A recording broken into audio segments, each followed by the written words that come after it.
Hey everyone! In this video, I'd like to answer the question, why are routines the most important thing you can teach?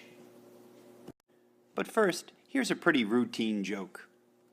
What's brown and sounds like a bell? Dong! Teaching procedures and routines is like making an investment. It is time-consuming at the beginning, but it pays large dividends for the remainder of its life. However, the teaching of classroom procedures and routines is one of the most neglected areas of classroom management. And this lack of proactive management ends up costing the teacher dearly as the semester progresses. Realistically, the teaching of classroom procedures is time-consuming. First, each routine must be taught as thoroughly as any other lesson. And second, there are many of them to teach. Yet in spite of this initial investment, classroom routines are one of the teacher's primary labor-saving devices. They reduce effort and stress each time the teacher has the class do something as a group. Over the long run, the investment in training pays for itself many times over. Not just in my classroom, but research has repeatedly shown that teachers with the best run classrooms spend most of the first 2 weeks of the semester teaching their procedures and teaching their routines. Teachers who do not make this investment deal with the same behavior problems over and over, all semester long. These types of behavior problems are like the death of 1,000 classroom management cuts. They leave you physically and emotionally bankrupt. And just like the real world, few teachers actually make this sound investment in their classroom management. And in fact, the older the students get, the less investment we make.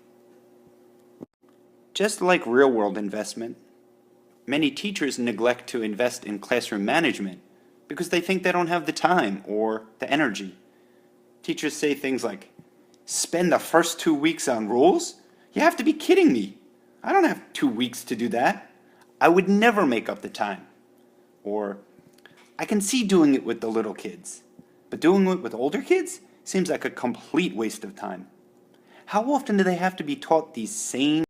And while these teachers' concern with losing valuable instruction time is sincere, it is also naive. The students know exactly how to behave in class. They always have. The question is, do they have to? As an English teacher, I can tell you that this problem is compounded in many subject teachers' classrooms, who feel that the burden of teaching procedures and routines should be placed solely on the homeroom or classroom teacher. But we all know from our own experience that students don't act the same way in every classroom, or with every adult for that matter. They just adjust their behavior to match the standards of each teacher.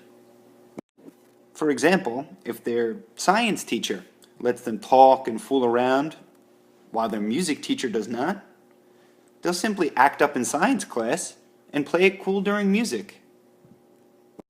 The standards in any classroom are defined by whatever the students can get away with.